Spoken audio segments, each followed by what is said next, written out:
Hey everybody. Today, pretty much as soon as I got done work and got home, I went on social media and immediately saw that Charlie Kirk was shot. A few comments down on the initial post I saw said he was dead. Went to Wikipedia.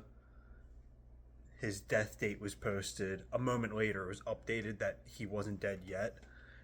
Half hour later, it was confirmed he was dead. Um, I think it's pretty obvious. Most left wingers, I would be willing to say 99%, it might not be that, but are against political violence. We're not in favor of mass shootings. We're not in favor of individual shootings. The rest of the week just became about how violent left wingers are, sadly.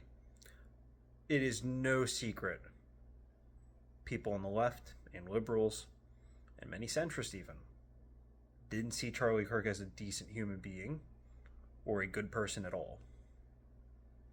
That doesn't mean he deserved to be shot.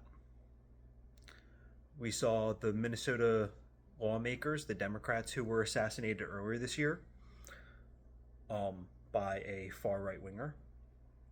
And we saw, the various attempts on Trump's life were by far right wingers.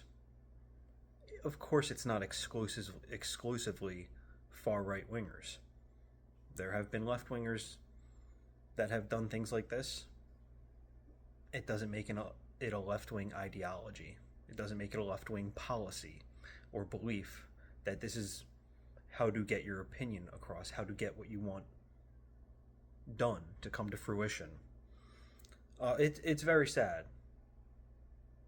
I prefer the story where people hear what he had to say and made up their own mind, saying, no, you're wrong. Trans people deserve civil rights like the rest of us.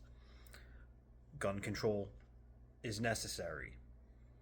I think if he was alive, if he survived, I don't know. I really don't know if he would have changed his mind if he survived this. We've seen that before where these people don't change their mind when loved ones are shot and killed. It's saddening that his daughter is going to grow up without a dad.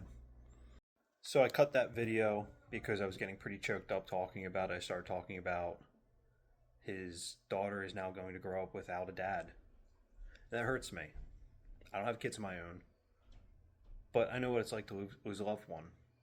And I probably have nothing to agree with politically with his wife on, but she's now a widow. She just lost someone she loved.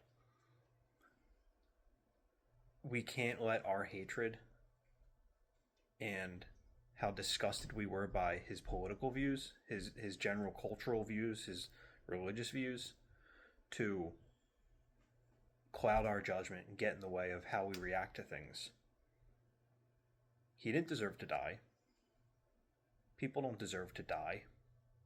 That's my whole thing with Palestine. So what if you hate Israel? That doesn't mean you get to, so what if they hate Israel? That doesn't mean they get to be murdered. That doesn't mean you get to do whatever you want to them. It's gonna be a rough few weeks. It's not gonna shock me if Trump tries to politicize this. I think it's less political to say this is why we need gun control. I think it's outlandish to try to blame an entire group of people, like the left wing, who are saying we want peace, we don't want to fight. So it's going to be interesting to see how this plays out, but I don't have a good feeling about it. So stay strong, friends. Try to be positive. Try to take the high road. I know that's something, of a Michelle Obama quote, but like in this case, try to take the high road. There is no reason to try to justify shooting someone, killing somebody. Have a good night.